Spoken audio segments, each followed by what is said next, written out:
Can probiotics help with smelly wind? That's exactly what we're covering today. What causes it, what the evidence says about probiotics, and when you should speak to a doctor. First things first, flatulence is completely normal. Most adults pass wind multiple times a day, and that's just the digestive system doing its job. But when it becomes particularly frequent or noticeably malodorous, it can be genuinely embarrassing, and it may be a sign that something's going on with your gut. So why does it smell?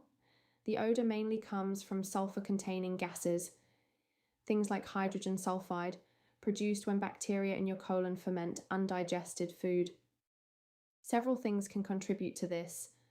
Foods high in sulfur like cruciferous vegetables, eggs, and red meat.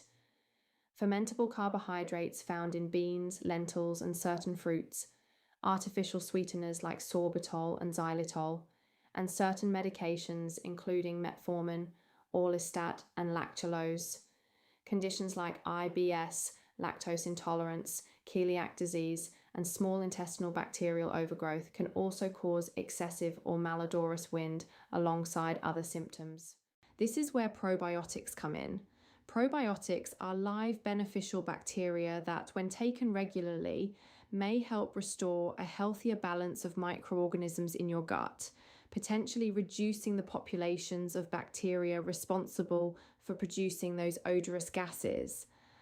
But it's important to be honest about the evidence here. Research suggests the effects are strain-specific, meaning not all probiotics work the same way, and individual responses vary considerably. Two strains that appear more frequently in clinical research on digestive symptoms are Bifidobacterium animalis, subspecies Lactis, and Lactobacillus plantarum 299V, though benefits are identified at the strain level, so these findings don't apply to all products containing those species.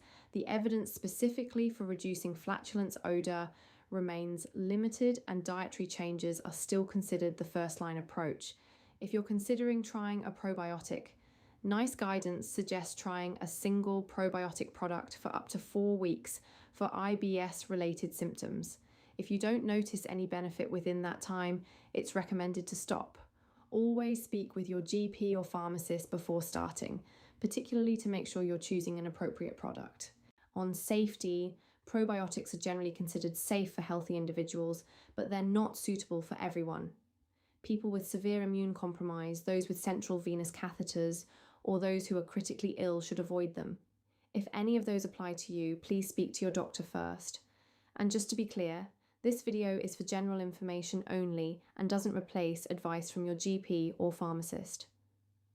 Now, when should you seek medical advice? Smelly flatulence on its own is usually nothing to worry about, but please contact your GP if you experience a change in bowel habits, especially if you're age 60 or over. Unexplained weight loss with abdominal pain, especially if you're 40 or over. Blood in your stools or rectal bleeding. Unexplained iron deficiency anemia, persistent diarrhea, or symptoms that wake you at night. An abdominal or rectal mass, a family history of bowel cancer, or for women, persistent or frequent abdominal bloating or distension. Please don't ignore those symptoms, get them checked.